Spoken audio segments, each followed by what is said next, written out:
की आवाज़ पे लेकर के आया हूँ। कांग्रेस पार्टी के पास हल्का नारनौंद की जनता की आवाज़ गई और उन्होंने मुख्य तौर पे मुझे चुना। जी, आपको मुख्य तौर से चुना है, लेकिन ये बताइए कि यहाँ पे कैप्टन अभिमन्यु भी हैं जो कि सीएम के दावेदार के रूप में माने जा रहे हैं। वहीं दूसरी तरफ इनेलो का हल्का माना जा रहा है और रामकुमार गौतम पूर्व विधायक रहे, उन्होंने भी काफ़ी काम कराए हैं। तो ऐसे में आपकी ये चुनौती कैसे रहेगी? देखिए, पहली तो बात मैं आपको ये बता दूं, ये एक आम प्रचार है, बेमतलब का प्रचार है। ये पहले तो बता दूं कि ये लोकदल का हल्का नहीं है, कांग्रेस पार्टी का ही हल्का है। आप देख लो पिछला रिकॉर्ड उठा करके कितनी बार लोग यहाँ पे लोकदल के बने। एक सरोज मोर बनी है, उससे पहले जो विधायक रहे हैं वो चौधरी चरण सिंह की पार्टी के रहे हैं, कांग्रेस पार्टी के भी यहाँ रहे हैं, अविपा के भी रहे हैं। तो ऐसी बात नहीं है कि लोकदल का वो है।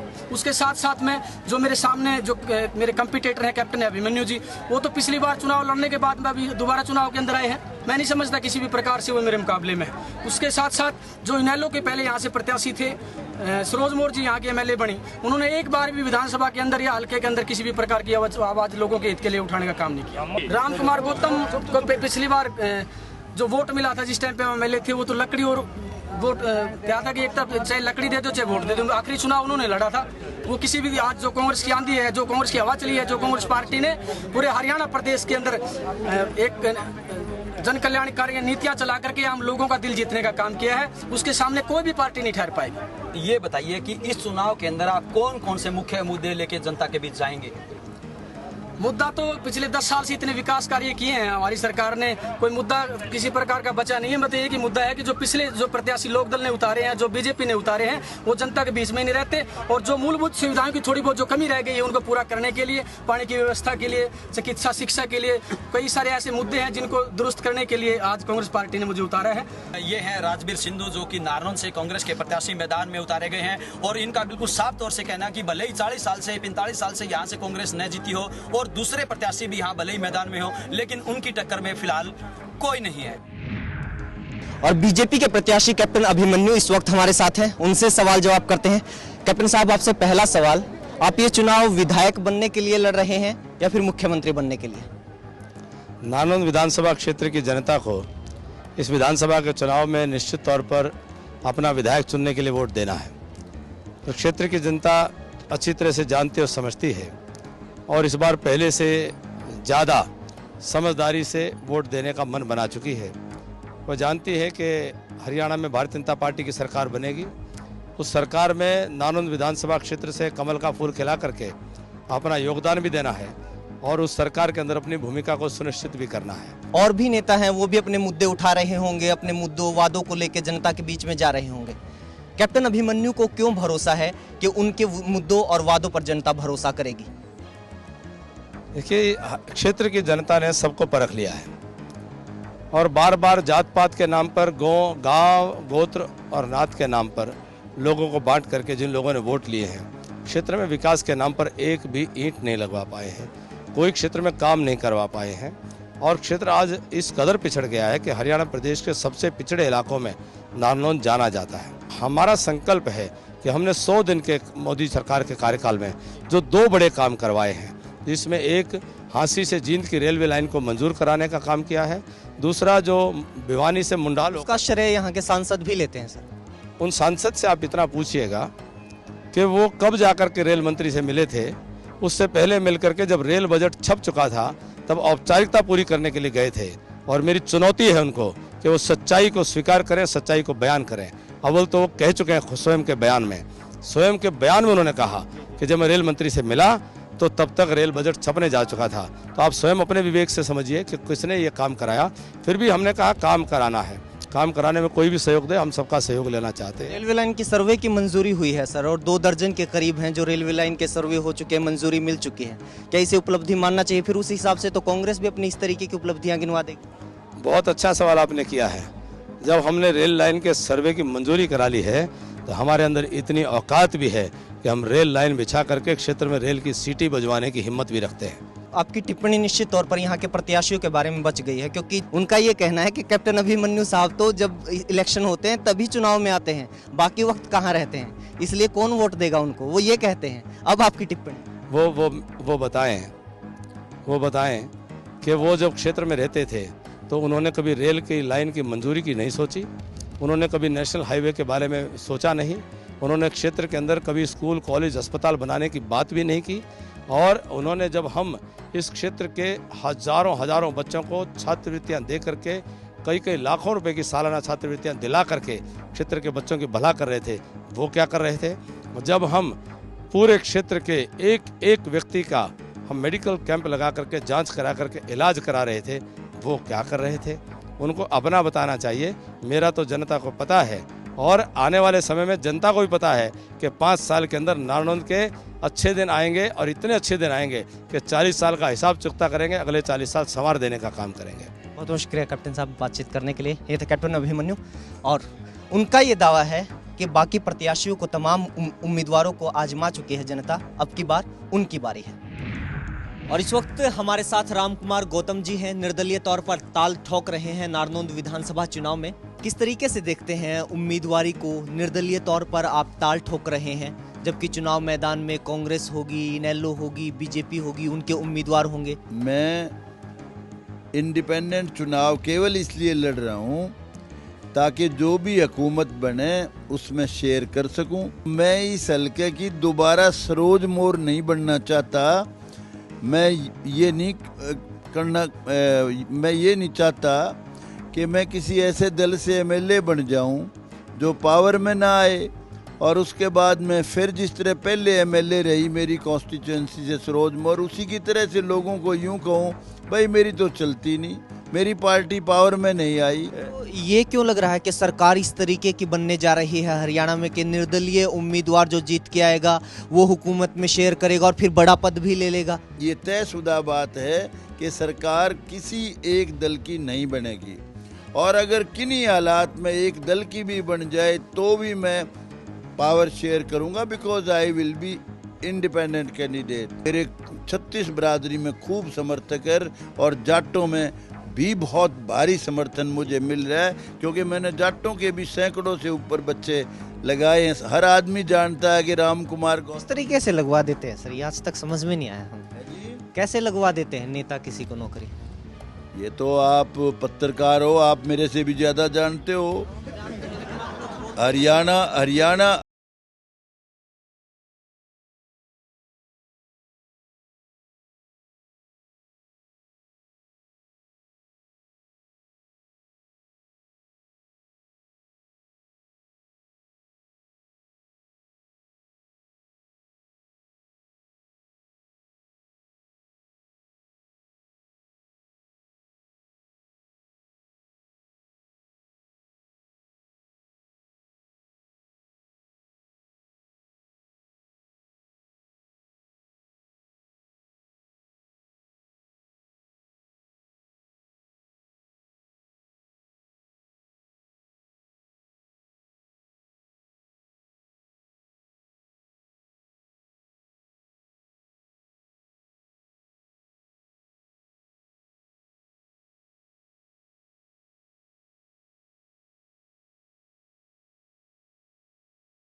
फिर ये तो हमारे लोग जब जाते हैं ना, आदिवासी कह के बोलता है तो अभिमन्यु तो आदिवासी है, मैं जानता ही नहीं।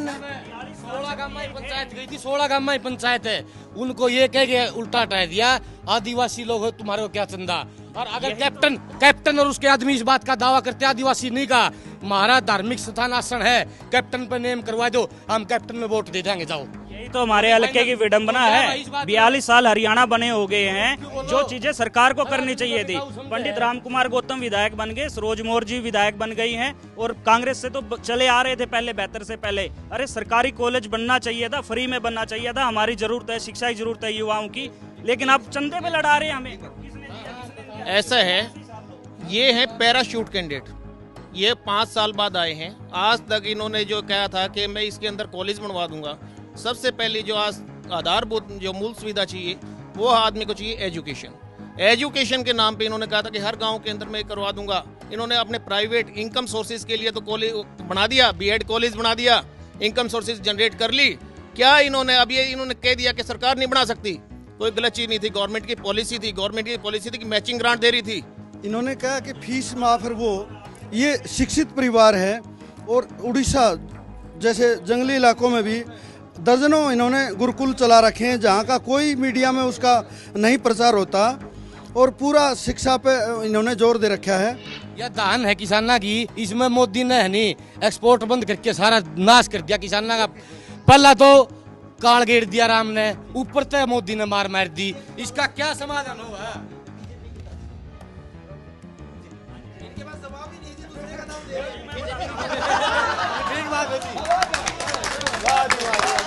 देखिए, प्राकृतिक आपदा पे तो किसी का जोर नहीं चलता।